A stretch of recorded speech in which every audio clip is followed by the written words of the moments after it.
Bueno, muchas gracias por estar aquí conmigo hoy en este evento, para este panel. Bueno, los que me conocen saben y los que acaban de conocerme por la presentación saben que esto es un tema que me apasiona. Y realmente tenemos un grupo aquí muy diverso, entonces me encantaría si ustedes podrían introducirse un poquito compartiendo, porque cada uno de ustedes tiene un camino un poquito diferente sobre cómo han llegado a Venture Capital. Entonces, empezando contigo, Cristian, que también vamos a hacer este panel un poquito en Spanglish. Entonces, si nos podrían darnos un ojo en su vida. Perfecto. Y muchas disculpas. Sí hablo un poquitito de español, pero prefiero hablar sobre temas de negocios en inglés. So bear with me. Soy Cristiano Regosa. I'm from Illuminar Ventures. We're a newer fund. We started about a year and a half ago as a spin-out from a much larger fund called Gangels in the US, which has a long track record of supporting diversity and inclusion in the US and global tech ecosystem. I was sort of previously an early employee there, saw them grow from a $20 million a year deployment rate in 2018 to $1 billion+ a year last year, and saw them become the most active venture investors in the world, which is, I think, a great win for diverse investors out there. And Illuminar started more recently to focus on Spanish-speaking LATAM, and really contribute to the ecosystem from a cross-border perspective and an ecosystem-level perspective, both in terms of access for local founders to really high-quality lead capital globally, access to diverse and high-quality talent, both local and cross-border, leveraging university relationships, and through phenomenal access to mentorship, from a wide array of experienced founders and folks in the ecosystem through our network at Gangels, which has over 1,000+ portfolio companies, 100+ of which are unicorns, 4,000 LPs, 35% of them are women, 30-ish% are people of color, and almost 40% are LGBTQ identifying, which is crazy. You just won't find an LP base that looks like that anywhere else. So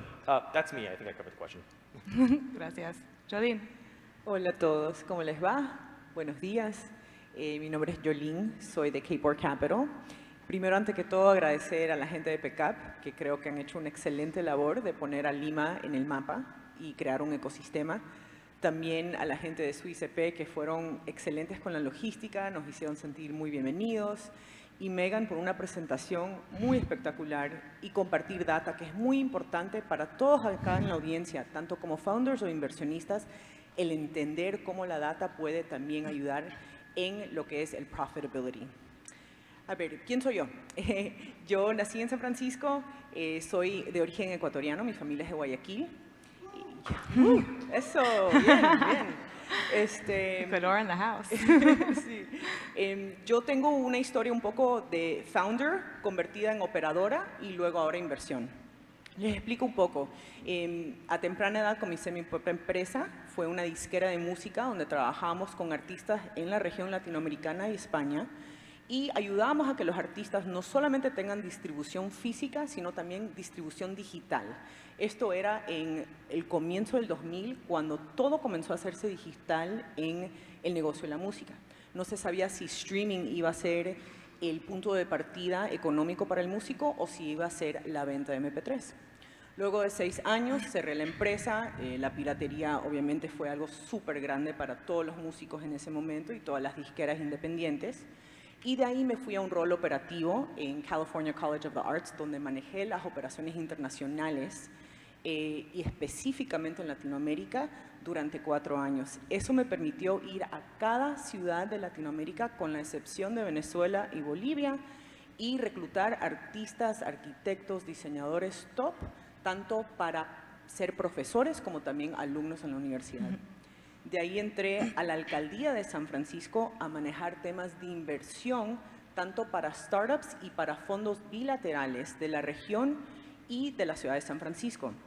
La ciudad de San Francisco tiene un programa muy único que se llama LatinSF, donde se maneja el desarrollo económico específico para la innovación, startups y LPs, y es completamente pagado por la alcaldía.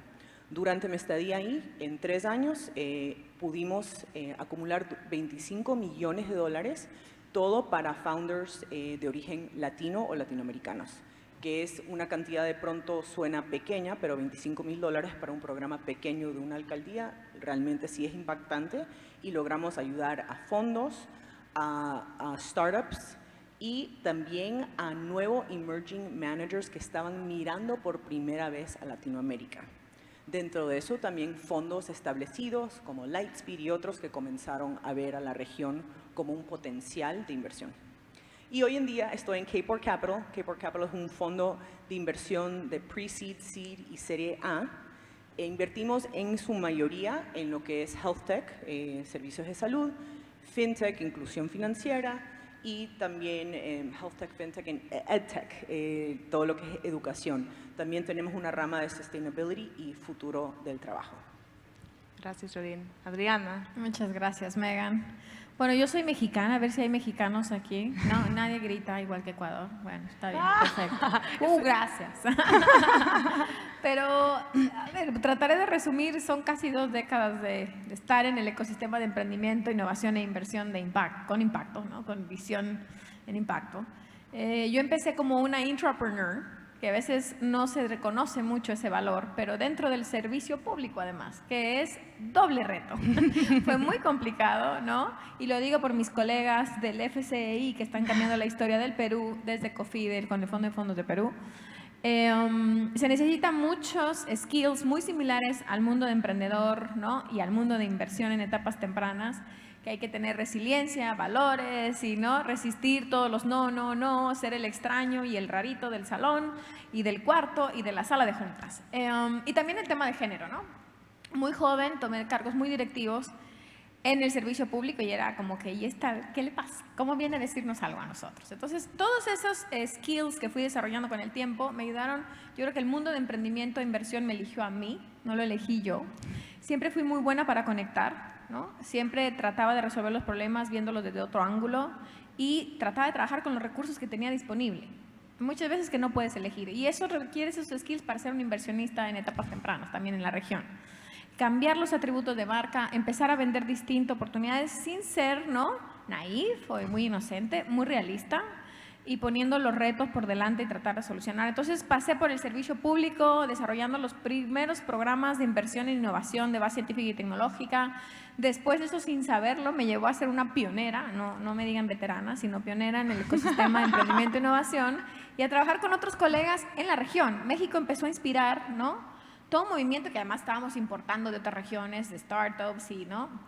Chile también muy pionero, y nosotros inspirándonos en dónde estaban los grandes gaps que había que llenar desde la banca de desarrollo, y de ahí me pasé al sector público, ¿no? Al crear el Instituto Nacional del Emprendedor, donde empujábamos tanto, ¿no? Proveer a primeros managers y first time fund managers capital, pero también formación y también el ecosistema, a los emprendedores que estuvieran listos para recibir inversión y a los otros actores que suman a cómo darles visibilidad. Entonces, pude tenerla, y en el Inter también fui emprendedora, fracasé, y eso me ayudó mucho a decir, bueno, yo soy buenísima para conectar, ¿qué chingados hago liderando un proyecto, ¿no? Entonces, eso también es muy importante, entender cuál es el rol que juegas en la cancha, y yo reconozco que ese es mi principal asset y valor. Así que de ahí, ¿no? Después de apoyar 45 nuevos vehículos en México, lo hicimos en el Fondo de la Alianza del Pacífico con Susana García Robles, que está en otro panel, con el FOMIN en ese momento, hoy IDB Lab, lo hicimos con cada uno de los gobiernos de los 4 países. Y ahí tengo muchos amigos que hoy sigo todavía conectada. Y hoy estoy lanzando, ¿no? Una nueva plataforma de inversión que se llama 1200 VC, 1200 VC, con ese enfoque de invertir tanto en los locos entrepreneurs, que son los emerging fund managers, y también los emprendedores que están transformando el mundo, ¿no? Con sus innovaciones. Sí, bueno, me encanta eso, los locos emprendedores.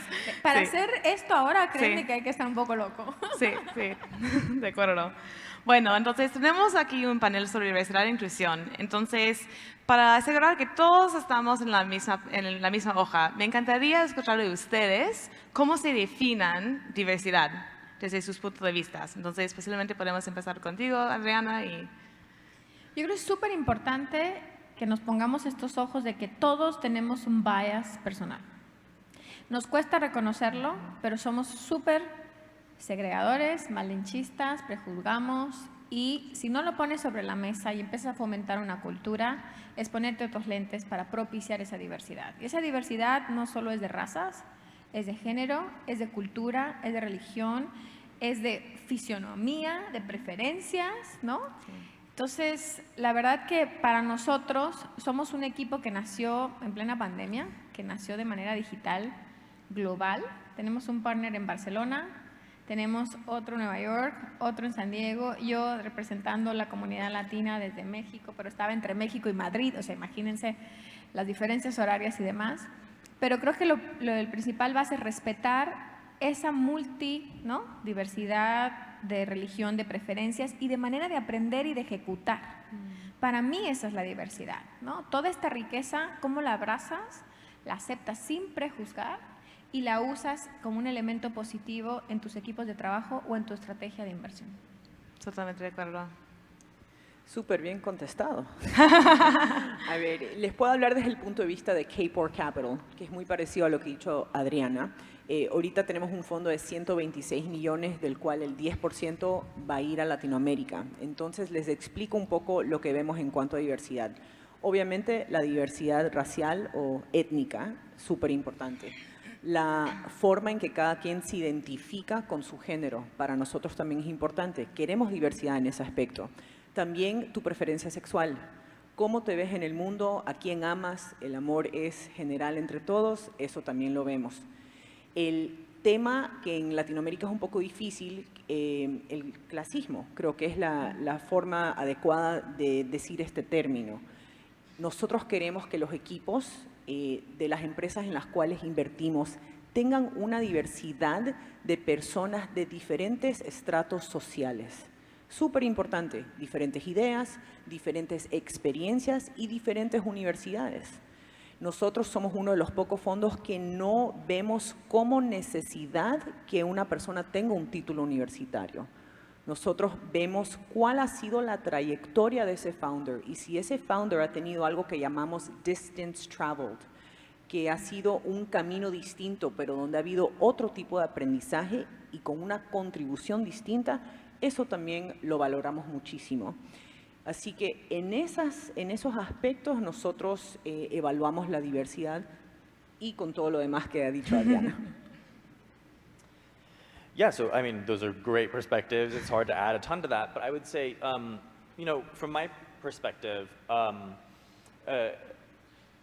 diversity and inclusion, which is the second very important component, are really or rather the movement towards striving for more of that is a reflection of existing structural bias away from people who otherwise could have the opportunity to build great things or participate more meaningfully economically in the world, or socially, etc. And so, you know, I really appreciate initiatives like Megan's very data-driven diversity report, which tells us with greater precision how near or far we are from achieving a level of social equity for folks, regardless of their gender, sexuality, race, you know, socioeconomic status that they grew up with. I think, for me, the importance of diversity and inclusion isn't just about looking at things from these buckets. It's about overall looking at people as people and wanting to give them, or wanting to enable them from a social perspective, from a capitalist perspective, to have access to the kinds of things that allow them to thrive subject to the talents that they offer, right? Or the ability to cultivate those talents. And so, you know, in Latin America, what does that mean? I think that means, you know, there are far fewer, you know, women founders versus male founders. And so we have work to do in terms of ensuring that the ecosystem is supportive of, you know, women and their ability to start their own companies and receive funding equitably and similarly to their male counterparts. What it means is, you know, I am an openly gay man. I think I can only think of one other person who is a GP at a venture capital firm here who is also gay, and I don't think he's openly gay. So there's a lot of work, I think, in terms of not only just the VC side, but also supporting founders who come from, backgrounds with different sexualities or preferences, and enabling them to create, products that serve their communities, or just, allow them to get access to funding that maybe wasn't available to them because of prejudices against folks who look different. I think ultimately what diversity and inclusion is finding the social strength to effectively combat bias against people who don't look like whatever, the norm is, and looking past that and really helping, humanity gain access to the tools that they need to thrive and succeed in the world that we live in. Muchas gracias por esa respuesta tan motiva, no sé, gracias, Christian. Sí, creo que he visto muchos nods, entonces todos estamos de acuerdo contigo. Entonces, bueno, ahora tenemos nuestra como línea de base de cómo definimos diversidad. Y cada uno de ustedes dentro de sus organizaciones han decidido empujar esa. Entonces, me encantaría, y yo sí presenté algunas cifras, datos sobre el por qué, pero me encantaría escuchar de sus puntos de vista por qué han decidido empujar los temas de diversidad e inclusión. Gracias, Christian, por esa como muy importante adición. Y cómo la empujan dentro de sus organizaciones. Entonces, bueno, empezamos contigo, Jolene. Bueno, Kport es un fondo de impacto, pero no siempre fue un fondo de impacto. Entonces, contestando la pregunta de Megan, hicimos dos cosas importantes.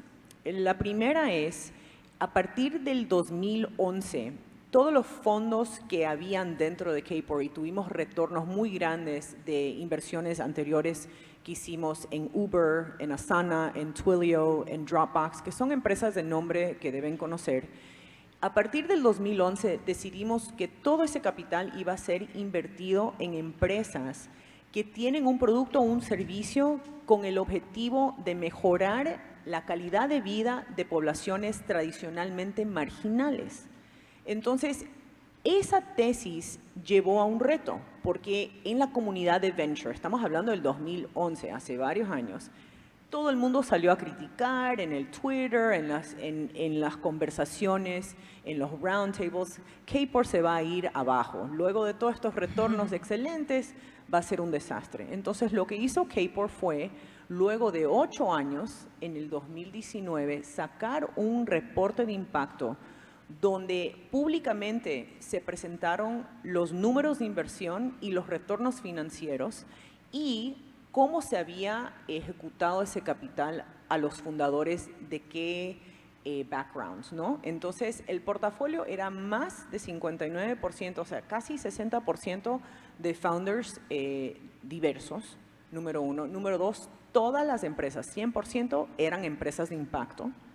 Y lo que vimos en la data es que Kport estaba igual que todos los fondos en el top 25%, el top quartile de retornos en la parte financiera comparado con otros fondos del mismo tamaño durante los mismos años. ¿Qué quiere decir esto? Esto quiere decir que no solamente nos comparamos con fondos que no eran de impacto, sino que estábamos teniendo los mismos retornos y hasta mejores que el 75% de otros fondos. Estábamos en el top quartile. Y esto es usando la data de comparación de PitchBook y Cambridge, que son los estándares más grandes en la industria. Entonces, luego de eso nos dimos cuenta, ok, aquí hay rentabilidad. Entonces, esa es la parte número uno. La otra parte de la pregunta era... ¿Cómo lo promuevan? ¿Cómo lo promovemos? Sí. Bueno, sí. obviamente, haciendo esta data sea pública, porque también había este estereotipo de cómo van a sacar sus números financieros al público. Esto es una locura, ¿no? Entonces, promoviendo esa gran noticia es número uno. Pero también hoy en día, cuando estamos evaluando empresas y hablando con founders, les decimos muy claramente desde la primera reunión que nosotros tenemos algo llamado el Founders Commitment.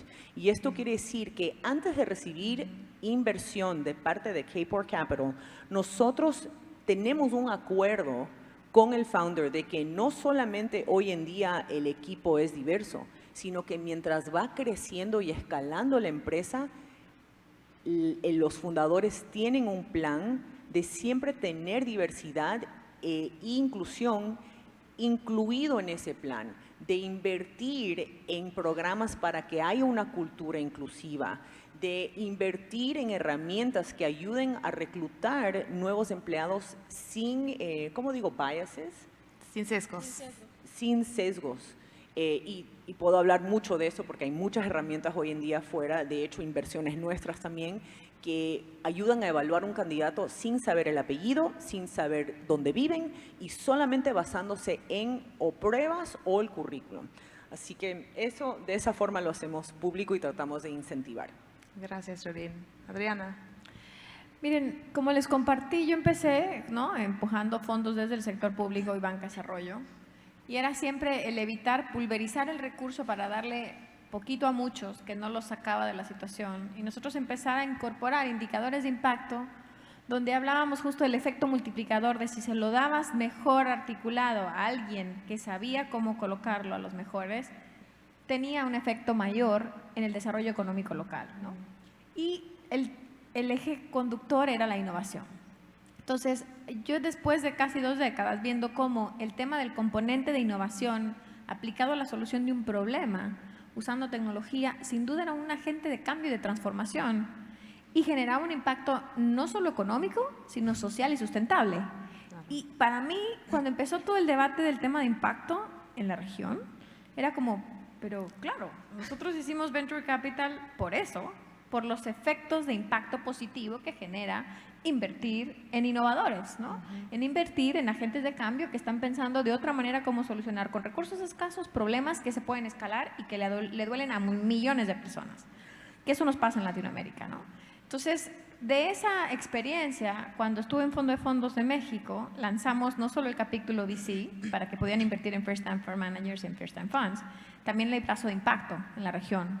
Siempre con especialistas, ¿no? Estaba en ese tiempo Sonnen Capital, que es una firma basada en San Francisco, especialista en evaluación de impacto, donde demostraron, igual que dice Joylene, que los portafolios que tienen esos ojos y esa disciplina de medir no solo la rentabilidad, sino el impacto que generan, estaban teniendo mejores resultados en las últimas décadas. Entonces, para mí era como, pero es que deberíamos de hacerlo todos, ¿no? No solo el área de venture, no solo el área de impacto, también private equity, todos los activos alternativos. Y de esa experiencia de poder tener exposición a fondos y a directos, es que nace, ¿cómo lo hacemos en 1200 VC o en 1200 VC?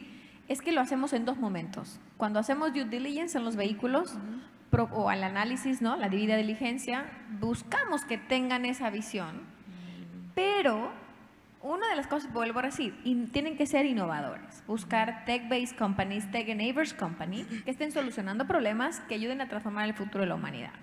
Entonces, si no tienen un framework, no es un problema de que podamos invertir. Pero lo importante es que post-inversión, sí desarrollamos una metodología para que tengan no solo la parte ESG, sino DE&I, ¿no? O sea, diversidad, equidad e inclusión en los equipos, en la toma de decisiones, en que invierten y también en el outcome, ¿no? En el resultado de su actividad de intervenir en la industria. Sí. Entonces, lo hacemos en 2 momentos y por eso es bien importante que no detenemos, siempre y cuando está, ¿no?, la capacidad y la intencionalidad. Es bien importante. Si tienen la intención de hacerlo, no tienen las herramientas, queremos ser un inversionista con visión de administrador, ¿no?, y muy de hands-on, porque también sabemos que se puede hacer un híbrido. Ya no estamos en el mundo donde solo existe, ¿no?, impact first o return first. Estamos en el medio porque las necesidades que hay que resolver y el impacto que tiene la innovación y la inversión en etapas tempranas es tan potente que es como un no-brainer, ¿no? O sea, no debemos de separar la conversación. A mí me encanta, ¿no?, como dices la pregunta, y para nosotros está nuestro ADN desde cómo analizamos, cómo invertimos y cómo queremos agregar valor al portafolio.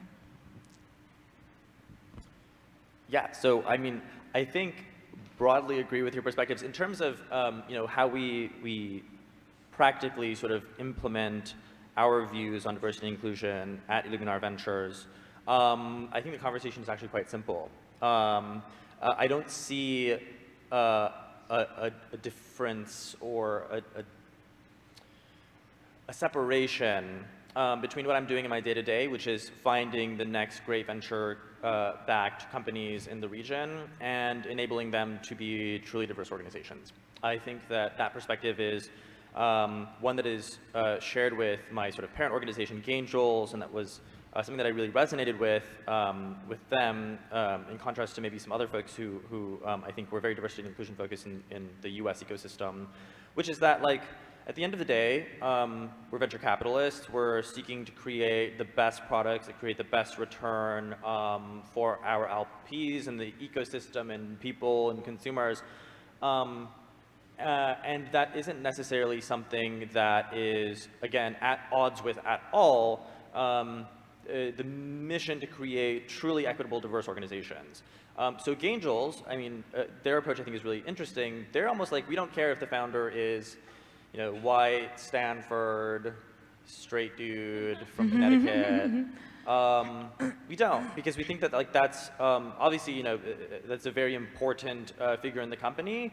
But thinking practically and in terms of how to move forward diversity and inclusion over a long-term period of time and improve long-term social outcomes, the way you do that is really by enabling folks who are building great businesses, regardless of their background, to have, you know, fantastic teams that may not look anything like them, right? So fine, white, Stanford, cis, straight guy from Connecticut, like founder, we invest in his company. But then we provide really fantastic diverse talent recruiting. We have a super successful diverse board program. We place over 30 plus underrepresented board members on the boards of our companies at Gangels. As mentioned, our LP base is incredibly diverse beyond just the talent component. It's like, who is investing in your companies? If it's the straight cis white Stanford guys from Connecticut who work at the pension funds or whatever, that's, you know, I think that impacts ultimately where your capital gets deployed. And if you have capital providers who come from, you know, different perspectives, different backgrounds, different demographics, there's more, I think, of an incentive to move the needle on where that money is going, because ultimately, maybe there's almost like a somewhat healthy bias in that regard, because if you have someone who's an LGBTQ LP, maybe you'll want to invest in more LGBTQ-oriented companies, which, as a whole, in society, not many of those out there. We could probably use more. And so from the LATAM perspective, you know, our portfolio is close to 40% women-led companies. 5 out of 30 plus of our companies have an LGBTQ identifying founder. None of that was on purpose. It was not like I was consciously actually looking for folks from those demographics in the selection process. Literally, it was, okay, we're talking to, like, there's this massive funnel of opportunity and we're whittling it down and we're identifying the best folks and we want to provide all of these, like, diverse talent services and, like, cross-border mentorship, yada, yada, yada, Gangels partnership. But ultimately, the people that we invested in, who happen to be more diverse, I think, than the average sort of portfolio here in a you know, venture capital portfolio in LATAM, was just a happy accident of looking for quality, which I think squares away with your data very nicely, right? I think the best companies take into consideration that in order to build the best product, they need diverse perspectives, diverse backgrounds, and understanding of the various needs of people in society, and that's not just, you know, the already affluent, wealthy Monterrey people. So that's my take on that. Bueno, me encanta y sí. Primero quiero solamente destacar algo que, como estabas hablando un poquito de los equipos, ¿no? Y la importancia de diversidad dentro de sus equipos. Y como creo que estos 2 días hemos tenido muchas conversaciones sobre como si estamos en un VC Winter, abrimos el programa ayer con esa conversación, ¿no? Y con Susana, de hecho. Entonces, y como sabemos que el mercado está muy duro ahora, bueno, newsflash, equipos diversos son mucho más resilientes. Entonces, eso de hecho debe ser algo que estamos buscando como inversionistas ahora, justo porque esos equipos van a sobrevivir mejor y poder aprovechar la situación en que estamos. Entonces, solo quería agregar eso.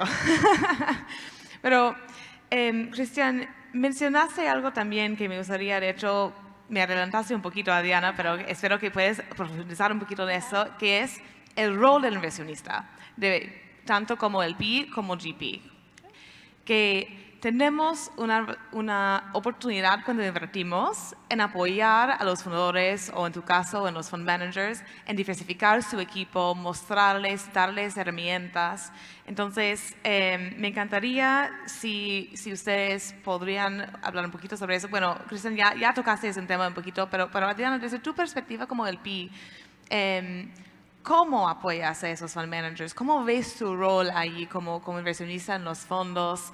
Mencionaste que no es un totalmente no-go si el equipo no es diverso, pero ¿cómo lo mires un poquito y cómo lo empujas? Claro. Ese es súper interesante, lo que más hemos desarrollado, ¿no? de la tesis de Top 100 VC, y yo creo que tiene que ver que tienen mis pobres colegas una female leader, ¿no? Es que hablamos mucho de metodologías y de procesos. Entonces tenemos nuestros propios cuestionarios muy inspirados en ESG, en DE&I, o sea, no estamos inventando el negro en muchísima metodología, pero la disciplina de sí hacer ¿no? las preguntas correctas, porque lo que yo decía es la intencionalidad se ve cuando empiezas a preguntar. Un poco lo que decía Cristian, a mí me molestó, yo estudié en una universidad pública, hice mi maestría en España, no en Estados Unidos, hasta mi papá estaba enojado conmigo, que en paz descanse. Y después después me fui a profesionalizar a Berkeley, hice mi posgrado en Silicon Valley, porque Venture al final te lleva ahí, ¿no? Pero también he creído mucho que si tú no tienes un background diverso, o estos lentes que decía, de intencionalidad y propiciar eso en los equipos, en las inversiones, en la toma de decisiones, pero porque hay mucha estadística, que son los equipos que mejor retornos dan. Estábamos la semana pasada en Nueva York, en la Latin American Venture Capital Association, y yo me tocó moderar un panel de los underdogs, que somos nosotros, y justo habían levantado, ¿no?, más de $1 billón el año pasado, los emerging fund managers, y estaban dando mejores retornos. Entonces, si nosotros lo empezamos a mapear, y muchos de mis colegas, ¿no?, GPs o fund managers, que les hago la pregunta, oye, ¿por qué no tienes este framework? ¿Te hace falta esto? ¿Cómo agregas valor tanto a tu equipo, hacia adentro, como hacia las compañías en las que inviertes? Y me dicen, tienes razón, no nos ha dado el tiempo para hacerlo, pero me encantaría que tú como inversionista me ayudes a desarrollarlo. Entonces, a veces hay que tomar, ¿no?, arremangarse las mangas y empezar a hacer un esfuerzo en 2 vías, ¿no?, top-down y bottom-up, en 2 vías, para poder propiciar que cada uno empecemos a incorporar una nueva narrativa de cuál es el impacto positivo, social y sustentable de lo que estamos haciendo. Porque si no, perdemos, ¿no?, sí, justo el propósito de que estamos interviniendo en un mercado en etapas tempranas para producir que tenga escalabilidad, que tenga mayor beneficio. Entonces nosotros tenemos unas herramientas de ciertas encuestas, estadísticas, lo medimos, y de acuerdo al resultado de la intencionalidad vemos si entonces qué programa diseñamos en conjunto para trabajar post inversión, y si de verdad vemos que ninguno de esos está en su intención, ahí sí te puedo decir que sí es un red flag, ¿no? Yeah. Si de verdad no tiene ni siquiera parte de intencionalidad, para nosotros sí, pero no en que no lo tengan de un principio, creo que lo podemos desarrollar en conjunto, y eso es como 1200 VC quiere agregar valor a un modelo híbrido que tampoco en Latinoamérica está, ¿no?, que es invertir tanto en fondos como en startups, porque también creemos que los fondos tienen el reto de levantar y hay mayor diversidad de LPs o de inversionistas que también ayuden a sus portafolio companies cuando empiecen a salir, y abrimos los derechos de coinversión, ¿no? Pero es así como lo hacemos. I'll put it this way, actually. So I think, like, and tell me if you disagree, but the interesting reason, from my perspective, to invest in emerging managers who come from underrepresented or diverse backgrounds is that they have all the incentive in the world to identify better opportunities outside of networks that already exist. They're hungry. Exactly. And I think if you're, maybe like, I won't say legacy, but like previous generation of VC that maybe typically came from a family office setting or a setting of much more privilege, you're maybe a little bit more myopic. You already have, exactly, or I mean, there's another mafia here as well that seems to get quite a bit of funding, good or bad. And I think, like, we, as emerging managers, have all the incentive to go form new networks, find new opportunities, and as a function of finding those new opportunities and building those new networks, like venture capitalists are aggregators at the end of the day. And so as maybe from an LP perspective is you're choosing someone who's aggregating differently, that gives them different access, better access, a different perspective. And I think that generates more value inherently because your scope is wider as someone who takes diversity into consideration versus just investing in the people who've historically always gotten the funding. You're going to have a much more narrow set of products that are going to go to market that may be less successful. And you just have a smaller funnel to select from, right? I think if you can widen the funnel and you know, have more LGBTQ founders, have more women founders, have more racially diverse founders, because your networks allow you to do that, that's pure value add. Me encanta cómo lo dices, Chris, porque además, después de ya, se habla de los últimos 5 años, pero en Latinoamérica viene las últimas 2 décadas evolucionando, ¿no? Y desde antes, pero hubo otros esfuerzos que ya no nos da el tiempo para contar. Pero es importantísimo lo que dices, el por qué 1200 nace, somos, nuestro anchor investor es un family office, me costó muchísimo convencerlos de salir de su red normalita, de sus amigos. Oigan, no, hay una diversidad enorme, no solo en Norteamérica, sino en Latinoamérica, porque además, curiosamente, ¿no? Los family office tienen oficinas en Norteamérica y no están invirtiendo en Latinoamérica. Entonces, su wealthy viene de Latinoamérica. Y hay muchos buenos managers que tienen esta nacionalidad, bigeografía, que están viniendo a Latinoamérica. Cuando yo trabajé en Mexico Ventures, el 80% del portafolio eran extranjeros invirtiendo en México por las razones correctas. Y nos enseñaron y nos reeducaron a hacer nuestro pitch de México. Porque lo veían con otros datos, con otra perspectiva, y por eso es tan importante que nos compartas data. Pero tiene razón, Chris. A mí me hicieron muchas veces preguntas para aceptarme en consejos y me decían, oye, ¿tú prefieres los emprendedores de Stanford o los emprendedores locales? Y yo, pero es que el talento no tiene que ver con la universidad, ni con la etiqueta, ¿no? Lo decía ayer Diego de Creana, odio las etiquetas. Sí. Nosotros lo que estamos luchando es porque venimos de hacerlo, ¿no? Learning by doing, y ahí no es de etiquetas, es de resultados, es de cómo te conectas, con qué ojos analizas un proyecto y le ves el valor y tienes la paciencia para agregarle valor. No todo está perfecto, pero no va a ser nunca perfecto si no ayudas con las herramientas que tú tienes y con el rol que tienes que jugar en la cancha, ahora que estamos en año de mundial. Bueno, veo nuestro tiempo, entonces voy a saltar a nuestra pregunta de cierre. Entonces, una pregunta abierta a todos ustedes. ¿Qué podemos hacer o cuáles sugerencias podemos dar también a nuestra audiencia para seguir promoviendo más diversidad, inclusión y equidad, como mencionaste? También gracias por eso. Normalmente sí hablo de como DEI, diversidad, equidad e inclusión, pero a veces cuando hacemos el cambio… Se resume. Sí, se resume y la gente también me pregunta, pero D&I, DEI, ¿cómo que es? Ya, entonces, pero gracias Adriana por ponerlo en la mesa. Diversidad, equidad e inclusión. Dentro del sector de inversión y emprendimiento, ¿qué más podemos hacer para promover eso? A ver, primero, ¿cuántos inversionistas hay aquí en la aula? Ok. ¿Y fundadores? ¿Founders? Ya. Yo a los inversionistas le diría lo siguiente. Más que cualquier cosa que hayamos compartido ahorita, tienen que hacer un autoestudio de sus propios prejuicios. Entender que hay un legado colonial en Latinoamérica que nos tiene seteados desde el momento de nacer, que viene de nuestras abuelas, viene de nuestros políticos.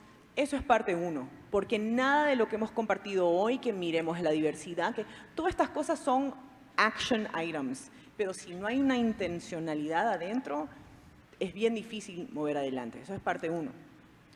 Número dos, una vez que se ha hecho ese análisis, encontrar tu espacio, dónde crees tú que puedes contribuir, dónde te sientes cómodo con contribuir, porque las cosas forzadas tampoco te van a salir bien. Pero poner esa intencionalidad y cada vez tratar te hace tener un resultado y luego se siente natural. Entonces, esas son dos cosas personales. Ahora, cosas que puedes hacer para el ecosistema. Habla con founders de otras universidades, de otros espacios. toma el tiempo de ir más allá de las universidades élites de tu localidad. No conozco muy bien cuáles son las top aquí en Lima, pero en México, por ejemplo, anda más allá del TEC de Monterrey, o en Colombia, anda más allá de los Andes. Busca otros founders. Y específicamente aquí en Lima, Ecuador, países donde siempre hemos estado acostumbrados a pensar que lo de afuera es mejor, comiencen a valorar la producción nacional. Eso también les va a ayudar a ver el valor que hay aquí. Como decía Adriana, estamos tan acostumbrados a pensar que lo de afuera es mejor.